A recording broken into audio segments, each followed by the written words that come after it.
안녕하세요. 상승효과입니다. 금리가 올라가면 시장이 폭락할 거야. 버블이 붕괴될 거야. 이렇게 예측하는 분들이 있죠. 그리고 지금 테이퍼링, 금리 인상, 공급 병목, 인플레이션 여러 가지 이슈 때문에 미래가 굉장히 불안하다고 느끼는 분들 많을 거예요. 그리고 실제로 시장에서도 많은 분들이 손해로 힘들어하고 있습니다. 하지만 이럴 때일수록 우리에게 기회가 다가오고 있다는 사실을 잊으면 안 돼요. 자, 먼저 금리 인상. 금리 인상이 일어나게 되면 시장은 어떻게 될까요? 금리 인상은 경기 회복의 신호예요. 만약에 금리 인상이 이루어진다면 고용이 좋아지고 경기가 좋아져서 기업 실적이 회복되고 있다는 증거라는 거죠. 그럼 우리는 왜 금리 인상을 걱정하는 걸까요? 코로나 이후로 우리는 엄청나게 많은 돈을 풀었습니다. 그리고 지금 어느 정도 시간이 지나고 백신으로 인해서 충격이 완화가 되고 있죠.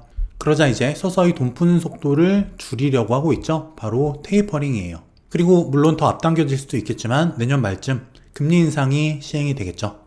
그러면 예금금리와 대출금리가 올라간다는 거예요. 시장의 금리가 올라가게 되면은 시장에서 대출을 받아서 돈을 썼던 사람들, 투자하고 주식 사고, 부동산 사고, 사업했던 사람들, 이자 내기가 버거워진단 말이에요. 특히 지금 가계부채가 엄청난 상황이죠. 너도 나도 자산 인플레이션 때문에 주식 사고, 부동산 사고, 대출 규모가 어마어마합니다.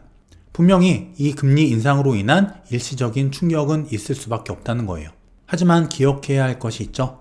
이 주식시장, 주가라는 거는 기업 이익에 수렴한다는 사실을 기억해야 됩니다.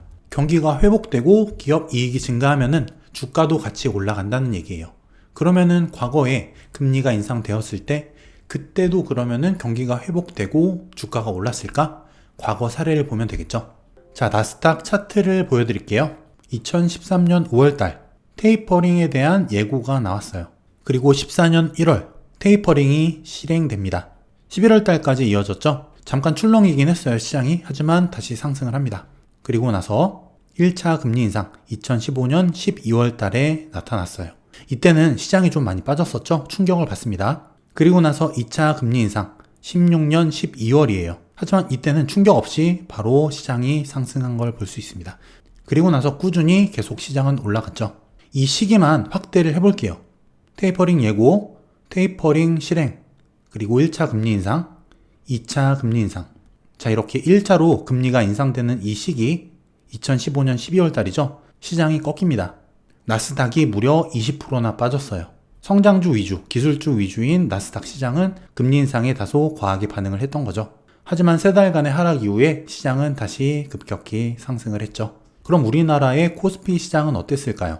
마찬가지로 13년 5월 테이퍼링 예고가 됩니다. 그 다음 달 출렁였죠? 그리고 14년 1월 달 테이퍼링이 시작됩니다. 11월까지 주가가 올라갔다 다시 빠졌죠. 그리고 나서 1차 금리 인상 2015년 12월 이때도 미국 시장과 마찬가지로 3달 동안 하락을 합니다. 그리고 나서 2차 금리 인상 마찬가지로 16년도 12월 2차 금리 인상 이후에는 시장이 상승했던 걸 알 수 있어요.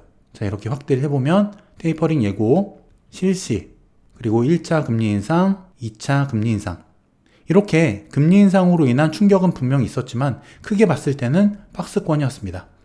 그리고 금리 인상이 본격적으로 이루어지는 2차 금리 인상 때부터는 시장이 본격적으로 상승한 걸 알 수 있어요.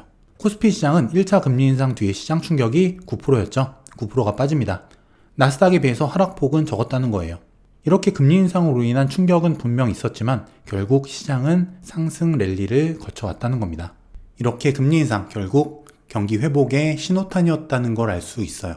물론 그때와 지금의 상황은 다를 수 있습니다. 변수도 있죠. 또 금리가 인상되는 속도보다 경기 회복의 속도가 느리다고 한다면 주가는 오히려 빠질 수도 있습니다.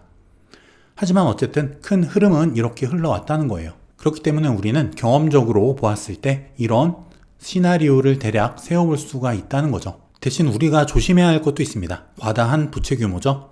물론 이게 금리를 한번 올린다고 갑자기 자산시장이 붕괴되거나 하진 않아요. 그럼 금리를 얼마나 올리면 이 부채들이 임계점에 도달하느냐, 충격을 받느냐, 이거는 아무도 모릅니다. 그리고 테이퍼링 시작했을 때, 그리고 금리를 처음 올렸던 그 시점에 분명히 시장이 하락을 했죠. 분명 시장에 충격도 있었습니다. 그렇기 때문에 우리는 그 시기도 대비를 해야겠죠. 지금의 주식시장이 침체된 것, 결국에는 코로나 이후에 급격히 좋아진 기업 실적을 바탕으로 주가가 이렇게 올라왔죠. 하지만 지금 이슈가 되고 있는 공급 병목, 인플레이션 이런 것들, 이런 부분들은 제조업 기반이에요, 우리나라가. 그리고 중국이나 대만, 일본 이런 나라들도 다 제조업 기반의 국가들이죠. 이런 국가들은 인플레이션에 굉장히 취약합니다. 또 기업이익 피크아웃 이런 것들 때문에 지금 이익의 예상치가 줄어들고 있어요. 서비스업 위주인 미국에 비해서 주가가 부진할 수밖에 없는 이유라는 거죠. 하지만 결국 이런 침체의 과정들, 결국에는 정상화로 가기 위한 그 과정 중에 있는 단계라는 거죠. 결국에는 우리가 여행이나 숙박, 그 외에 우리가 실생활에서 하는 모든 것들, 이런 것들이 정상화가 되기 시작하면서 우리 생활 깊숙이 스며들어 있는 이런 기업들의 실적들, 결국엔 정상화되고 올라온다는 거예요. 지금도 우리 증시가 힘은 많이 없지만 이 와중에서도 실적이 나오는 기업들, 그리고 강한 테마를 갖고 있는 기업들, 이런 기업들은 강하게 올라갑니다. 상한가도 나오고 움직임이 좋아요. 특히나 이제 내년부터 돈이 본격적으로 줄어들기 시작하고 금리 인상으로 유동성이 줄어들기 시작하는 그 시점부터는 실제 그 금리 인상에 적응하는 기업들, 그리고 적응하지 못하는 기업들, 이 양극단 간의 격차가 굉장히 많이 벌어질 거예요. 급변하는 환경 속에서 살아남는 기업과 그러지 못한 기업들 간의 격차가 벌어질 거라는 거예요. 이거는 바로 주가의 변화로 나타나겠죠. 여기서 우리가 해야 될 게 있습니다. 앞으로 우리가 살아남을 기업, 그리고 도태될 기업, 이것들을 찾고 공부해서 종목을 찾는 연습을 하는 거예요. 이런 기업 잘 선택만 한다면 분명 좋은 기회를 잡을 수 있어요. 내가 준비되지 않은 주린이다, 초보 투자자다 라고 한다면 무리한 투자보다는 공부하면서 내공을 계속 쌓아가고, 그리고 좋은 종목을 찾는 연습과 공부, 노력을 해 나가자는 겁니다. 초기에 충격은 있겠지만 어쨌든 금리 인상과 더불어서 실적이 좋아지는 기업이 많이 나올 거예요. 몇 배씩 실적이 올라가는 기업들이 나옵니다.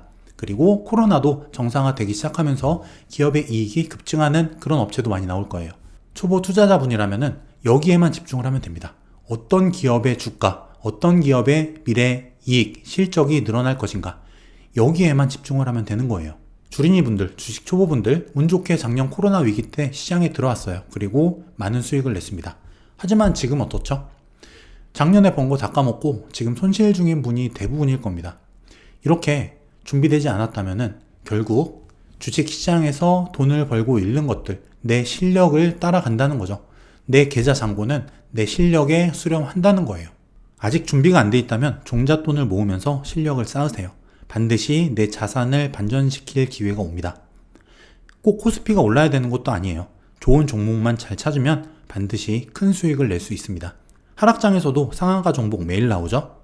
왜 내 종목만 안 오르지? 이렇게 생각하는 분들은 아무 공부나 분석 없이 그냥 대충 산 종목이거나 아니면 다른 사람 얘기, 다른 어떤 유튜버 얘기, 이런 사람들 다른 사람 얘기 듣고 대충 산 경우가 많을 거예요. 이렇게 테이퍼링과 금리 인상, 여기에 맞춰서 유동성이 줄어들죠. 투자 환경, 금융 환경이 바뀝니다.